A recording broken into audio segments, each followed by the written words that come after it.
নিজের জ্ঞান দিয়ে ইসলামের কোনো বিষয়কে পরিমাপ করতে যাবেন না। এটা হচ্ছে অযৌক্তিক।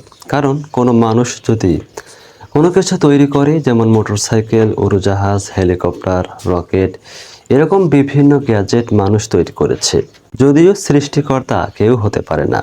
তৈরি করা আর সৃষ্টি করার মধ্যে পার্থক্য হলো শূন্য থেকে যে জিনিসটা আনায়ন বা তৈরি করা হয় সেটাই হচ্ছে সৃষ্টি। আর বিভিন্ন সৃষ্টি করা জিনিস ব্যবহার করে বা সাহায্য নিয়ে গবেষণা করে নতুন কিছু তৈরি করা বা পরিবর্তন করাকে তৈরিকারক বলা হয়, সৃষ্টিকারক নয়।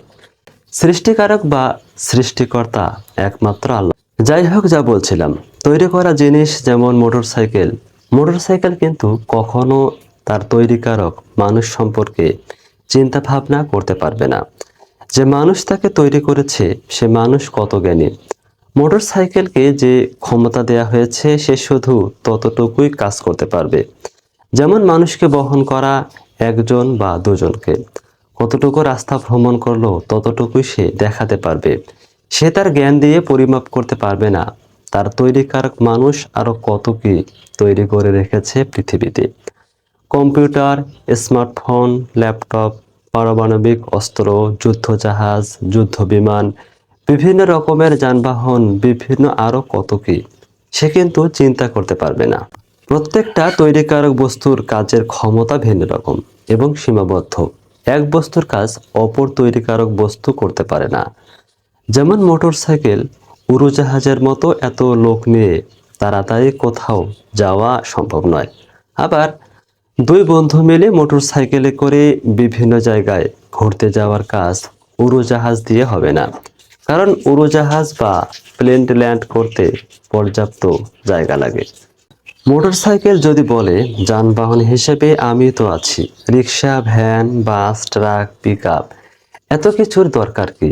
এখন আপনারাই বলেন তো, এইগুলি দরকার আছে কিনা? তো এইসব বিষয়ে উদাহরণ দেওয়ার একমাত্র কারণ হচ্ছে পৃথিবী সহ মহাকাশে যত কিছু রয়েছে মহান আল্লাহ অনর্থক সৃষ্টি করেননি। প্রত্যেকটা গ্রহ, নক্ষত্র, গ্যালাক্সি, ব্ল্যাক হোল, নীহারিকা, ছায়াপথ, বিশ্ব ব্রহ্মাণ্ড, যতদূর পর্যন্ত বিজ্ঞান আজকে জানতে পেরেছে, যা এখনো জানতে পারেনি, পরবর্তীতে হয়তো আরো উন্নত হলে জানতে পারবে। যেমন প্রথম আসমান, দ্বিতীয় আসমান, সপ্তম আসমান, জান্নাত, জাহান্নাম, আরো অনেক কিছু মহান আল্লাহ অনর্থক বা এমনি এমনি সৃষ্টি করেননি। প্রত্যেকটার সাথে প্রত্যেকটা সম্পর্ক ওতপ্রোতভাবে মিশে আছে, যা আমাদের সীমিত জ্ঞানে আমরা পরিমাপ করতে পারবো না। যেমন মোটরসাইকেল তার তৈরিকারক মানুষ সম্পর্কে চিন্তা ভাবনা করতে পারবে না। মানুষ কত জ্ঞানী। মহান আল্লাহর অসংখ্য অগণিত সৃষ্টির মধ্যে একটি ক্ষুদ্রতম সৃষ্টি হচ্ছে পৃথিবী।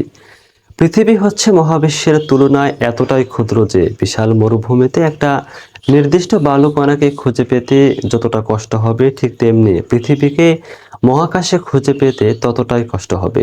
সেই পৃথিবীর একটা মাখলুক মানুষ কিভাবে সৃষ্টিকর্তার জ্ঞানকে পরিমাপ করতে পারে?